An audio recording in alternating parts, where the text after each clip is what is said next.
रंगैया नाम का एक व्यक्ति मिट्टी का घड़ा बनाने का काम करता था।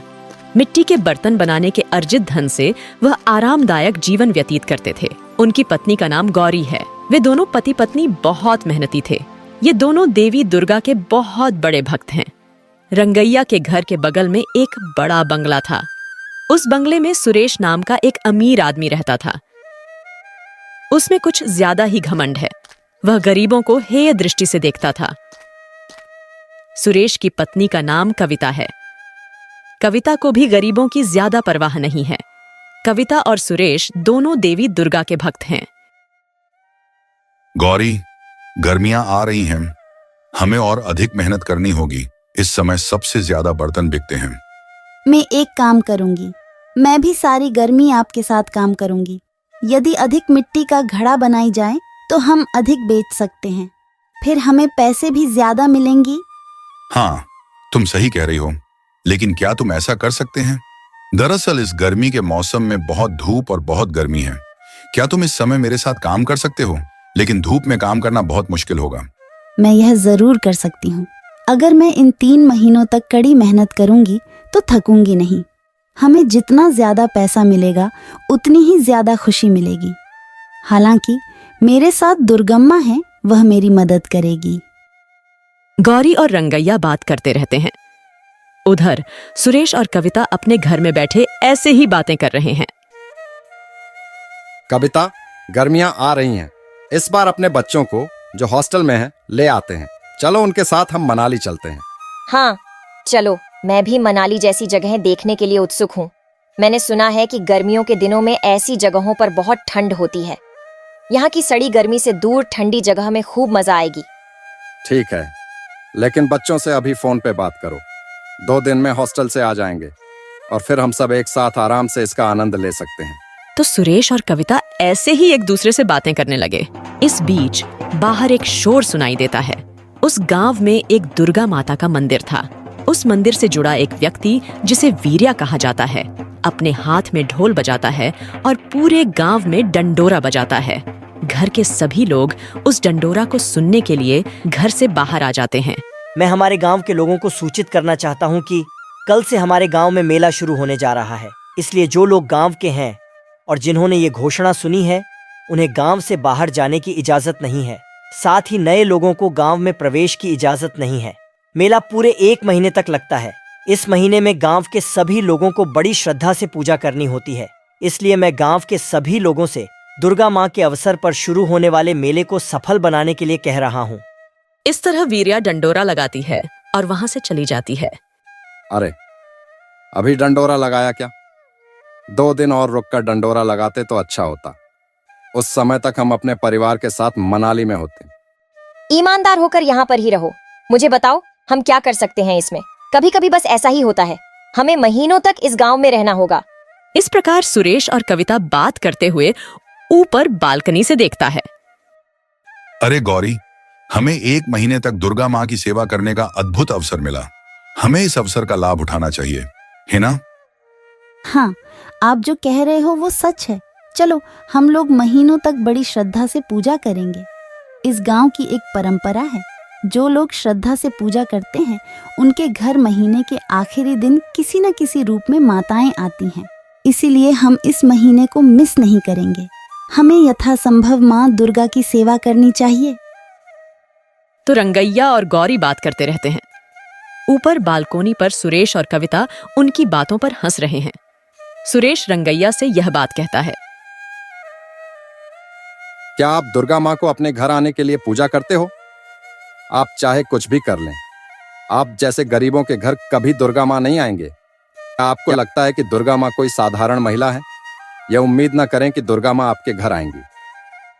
नहीं सुरेश बाबू, गरीब और अमीर दुर्गा माँ के लिए कोई अंतर नहीं होती। हम सभी माँ दुर्गा के बच्चे ही तो है। जो कोई भक्तिभाव से काम करेगा, उसके घर में माँ दुर्गा अवश्य आएगी। लेकिन चलो एक काम करते हैं। चलो हमारा परिवार और आपका परिवार दोनों पूजा करते हैं। हम अपने अपने तरीके से पूजा करते हैं और आप अपने तरीके से पूजा करें। देखते हैं किसके घर में दुर्गा माँ आती है।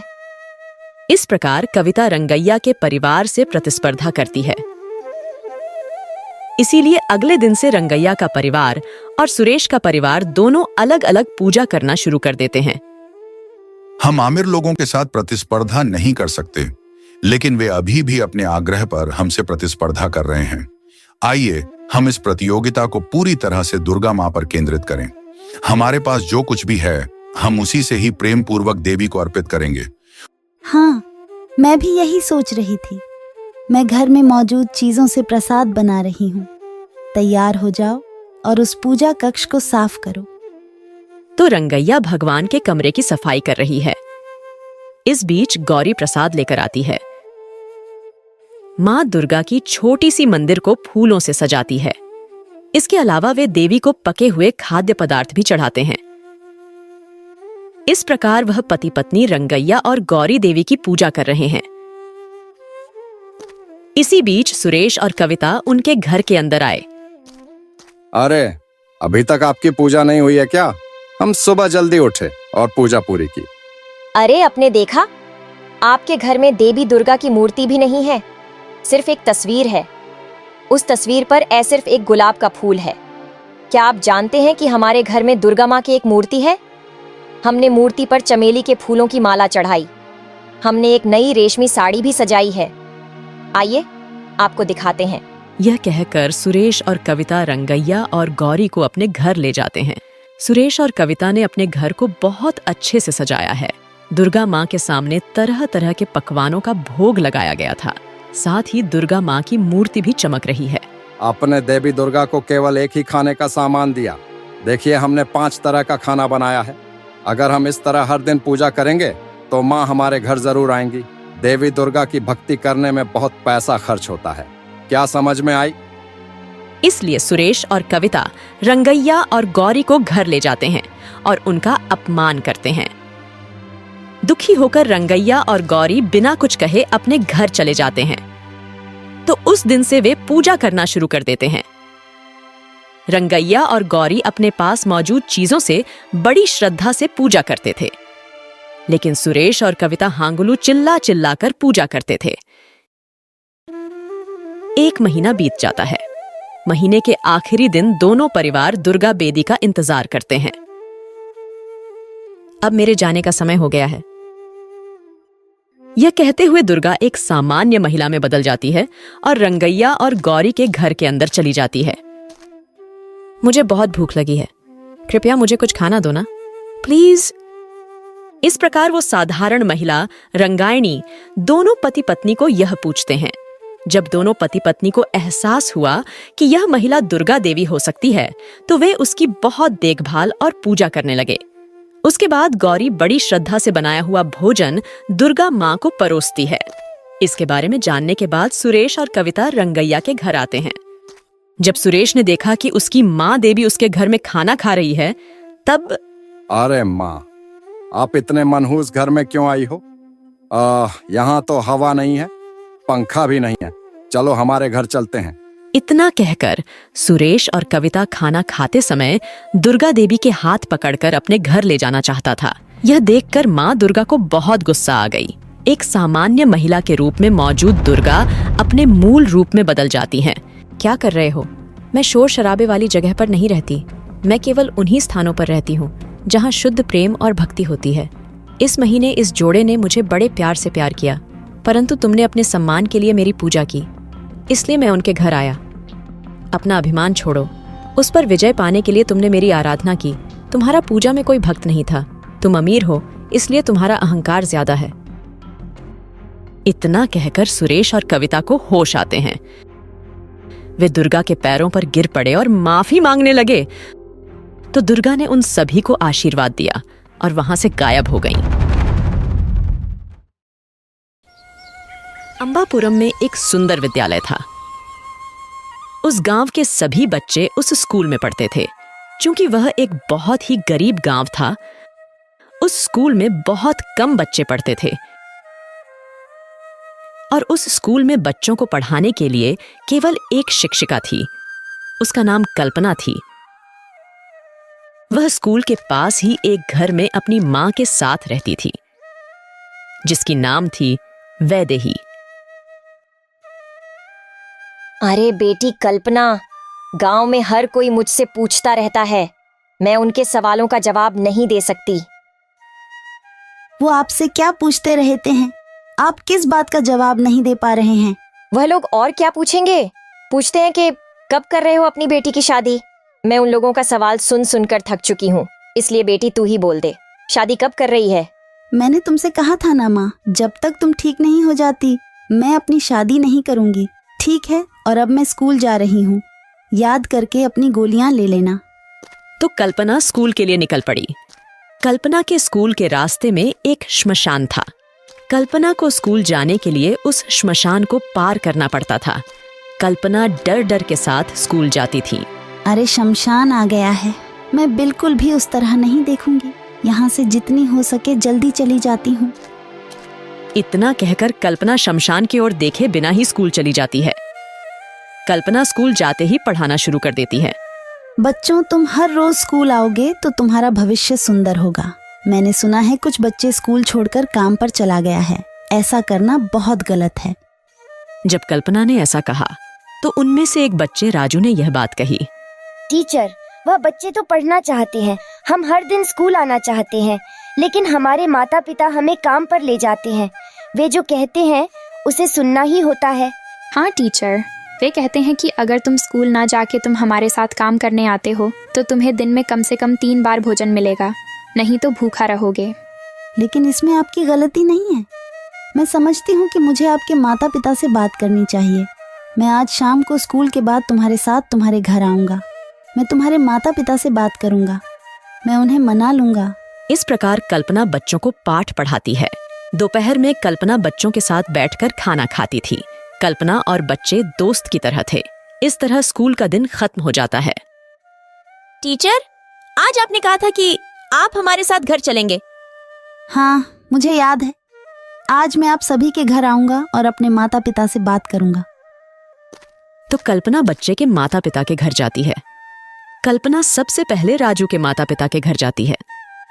देखो रंगम्मा, बच्चों को शिक्षा की जरूरत है। आप अपने बच्चों को स्कूल न भेजकर काम पर क्यों ले चले जाते हो? आप कहना क्या चाहते हो मैडम? हमें पैसों की बहुत जरूरत है। अगर हम बच्चों को स्कूल भेजते हैं तो हमें पैसे नहीं मिलेगी। आप सिर्फ आज के पैसे देख रहे हो। अपने बच्चों के भविष्य के बारे में सोचो। आप काम पर ले जाकर 200 रुपए के लिए उनका भविष्य बर्बाद करना बहुत गलत है। इसी तरह कल्पना ने गांव में सभी माता पिता से बात की। गांव के सभी लोग अपने बच्चों को स्कूल भेजने के लिए सहमत हैं। भगवान की कृपा से हर कोई अपने बच्चों को स्कूल भेजने के लिए सहमत हो गया। अरे, गांव वालों से बात करते करते काफी रात हो गई है। अब घर कैसे जाऊं? तो कल्पना घर के लिए निकल गई। रास्ते में एक शमशान है। शमशान में आकर कल्पना डर जाती है। चीख भी सुनाई देती है। उस श्मशान में बरगद के पेड़ पर एक भूत था। वह भूत कल्पना को देखती है और उसका पीछा करती है। यदि कल्पना आगे बढ़ती है तो वह भूत कल्पना का पीछा करेगी। अरे, ऐसा क्या है जो मेरे पीछे पीछे चल रहा है? कल्पना पीछे मुड़कर देखती है। कल्पना एक भयानक रूप वाले भूत को देखकर डर जाती है। कल्पना वहां से भागने की कोशिश करती है, लेकिन वह भूत कल्पना को अपने वश में कर लेता है। वो भूत कल्पना के शरीर पर कब्जा कर लेता है। हा हा हा हा हा हा हा हा हा, आज तो मुझे बॉडी मिल गई है। अब मैं जैसे चाहूं आराम से रह सकता हूं। इतना कहकर वो भूत कल्पना के घर चली जाती है। वह बिना कुछ बोले अपने कमरे में जाकर बैठ जाती है। वैदेही को संदेह हुआ। फिर, अरे बेटी कल्पना, तुम्हें क्या हुआ? स्कूल से तुम आते ही मुझसे बातें करती हो, आज बिना कुछ कहे बैठी हो। वैदेही कितनी भी बातें कर ले, कल्पना एक शब्द भी नहीं बोलती। अगली सुबह कल्पना उठी और बिस्तर पर बैठकर रोने लगती है। अरे क्या हुआ कल्पना? रो क्यों रही हो? किस बात के लिए रो रही हो? ठीक है, मैं अब कभी शादी की बात नहीं उठाऊंगी। तुम तैयार हो जाओ और स्कूल जाओ। इतना कहकर कल्पना के अंदर भूत तैयार होकर स्कूल चली जाती है। स्कूल में कल्पना सभी बच्चों को अजीब नजरों से देखती है और मन ही मन ऐसा सोचती है, इस गांव के सभी लोगों ने मेरी मौत का कारण बना है। अब उस गांव के उनके सभी बच्चे इसी स्कूल में पढ़ते हैं। ये मेरे लिए अच्छा अवसर है। मैं उनके माता पिता के प्रति द्वेष प्रकट करूंगा। मैं इन बच्चों को मार दूंगा, तभी मुझे शांति मिलेगी। फिर कल्पना सोचती है कि कक्षा में सारे बच्चे को मार देना चाहिए। क्या टीचर, आप अपने आप से बात कर रहे हैं? हमें बहुत अजीब तरह से देख रहे हैं। आपको क्या दिक्कत है टीचर? क्या आपने अपने स्कूल की फीस का भुगतान किया? School fees? अरे ऐसा कुछ नहीं है टीचर, ये स्कूल तो फ्री है ना? नहीं, तुम सभी को मुझे विशेष रूप से स्कूल फीस देना होगा, अन्यथा मैं आपको शिक्षा नहीं दूंगी, ठीक है? अरे आपका क्या मतलब है? आपने हमारे माता पिता से कहा कि यह फ्री का स्कूल है, अब अपने स्कूल का फीस जमा करने के लिए कह रहे हो। शिक्षक, आपके शब्दों में कुछ बदलाव आ रहा है। आप मेरे शिक्षक नहीं हो सकते। जब राजू ने ऐसा कहा तो कल्पना भूत को बहुत गुस्सा आई। क्या तुम मुझसे सवाल करोगे? क्या तुम मुझ पर शक करते हो? देखो अब मैं तुम्हारे साथ क्या करती हूँ। इतना कहकर कल्पना राजू की गर्दन पकड़ लेती है और उसे हवा में उछाल देती है। राजू हवा में ही ऐसे रुक जाता है, वह हवा में लटक गया। फिर राजू बोला, अरे मुझे नीचे उतारो टीचर, मैं इस तरह हवा में कैसे खड़ा हूँ? मुझे नीचे उतारो। तो राजू इस तरह चिल्लाता है, सभी बच्चे भी एकदम से डर जाते हैं। कक्षा के दरवाजे अचानक बंद हो जाते हैं। क्या तुम लोगों को पढ़ाई करनी है? क्या तुम लोग इतने बड़े स्कूल में फ्री में पढ़ाई करोगे? तुम जैसे लोगों के लिए पढ़ाई क्यों? तुम जैसे बच्चों के लिए मैं कल से स्कूल नहीं आऊंगी। यदि आप स्कूल नहीं आओगे तो आप शिक्षक कैसे बन सकते हैं? कल आपने हमारे पूरे गांव को शिक्षा का मूल्य समझाया। कल हम लोग स्कूल जरूर आएंगे। श्रव्या के ऐसा कहने पर कल्पना का भूत बहुत क्रोधित हो जाता है। कल्पना के नाखून बहुत तेजी से बढ़ते हैं। बच्चे इन सभी को देखकर बहुत डरने लगी। कल्पना एक हाथ से मेज और कुर्सियां उठाती है और हवा में फेंक देती है। साथ ही पूरे स्कूल में अफरा तफरी मच गई। जोर जोर से चिल्लाता है और बच्चों को पीटता है। पूरे स्कूल की यह हालत देखकर बच्चे डरते हुए बोले, मुझे नहीं पता कि आज हमारे शिक्षक हमारे साथ ऐसा व्यवहार क्यों कर रहे हैं। हमारी चीखें भी बाहर वालों को नहीं सुनाई दे रही हैं। काश कोई हमें बचाने आते। वहीं दूसरी ओर कल्पना की माँ वैदेही भी उसकी बेटी को लेकर सोच में पड़ जाती है। अरे ये लड़की ना अपना हैंड बैग भूल गई। इस बैग को हर दिन अपने साथ ले जाती थी। कल से इस लड़की का क्या हुआ मुझे कुछ समझ में नहीं आ रही है। मैं ये हैंड बैग ले जाकर कल्पना को दे दूंगी। इतना कहकर वैदेही स्कूल आ जाती है। ध्यान देती है कि कक्षा के दरवाजे बंद हैं, लेकिन जब वह अंदर से चीखें सुनता है और खिड़की से बच्चे लटकी हुई देखती है, फिर देखा कि उसकी बेटी कल्पना स्कूल में उत्पात मचा रही होती है। सभी बच्चों को पीटता है। ये लड़की मेरी बेटी नहीं है। कल रात से ही कुछ संदेह लग रही थी। हे दुर्गा माँ, अगर आप मेरी बेटी को देख रही हो तो ऐसा लग रहा है जैसे उस पर किसी भूत का साया है। कृपया उससे बचा लीजिए। न केवल मेरी बेटी को बल्कि मेरी बेटी के अंदर जो भूत है उनकी हाथ से इन मासूम बच्चों को भी बचाइए। तो वैदेही विनती करती है। दूसरी ओर कल्पना के अंदर की भूत बच्चों को मारने की कोशिश करती है। इसी बीच देवी दुर्गा प्रकट होती हैं। देवी दुर्गा कल्पना को बहुत गुस्से से देखती हैं। आपके पास उन शिशुओं को मारने का कोई वजह ही नहीं है जो बच्चे पाप और पुण्य नहीं जानते हैं। यह आपके कर्मों के कारण था कि आपने अपना जीवन को नष्ट किया। क्या एक मासूम लड़की के शरीर में घुसकर इस तरह सबको प्रताड़ित करना आपके लिए ठीक है? आप जो कर रही हो उसके लिए अब मैं तुम्हें नहीं छोड़ूंगा, देवी दुर्गा कल्पना से कहती हैं। देवी दुर्गा की आंख से एक रोशनी निकलती है और कल्पना पर पड़ती है। कल्पना का भूत बाहर आती है। असली कल्पना उनका शरीर छोड़कर गिर पड़ी। देवी दुर्गा ने अपने त्रिशूल से भूत पर वार किया और उसे भस्म कर दिया। इस तरह राक्षस का अंत होता है। देवी दुर्गा ने कल्पना को स्पर्श किया। एक स्पर्श कल्पना को जागृत करती है। कक्षा के दरवाजे भी खुलते हैं। वैदेही कक्षा में प्रवेश करती है। देवी दुर्गा के सामने घुटने टेकते हैं और प्रणाम करते हैं। इस प्रकार देवी दुर्गा बच्चों के साथ साथ कल्पना वैदेही को भी आशीर्वाद देती हैं और वहां से गायब हो जाती हैं।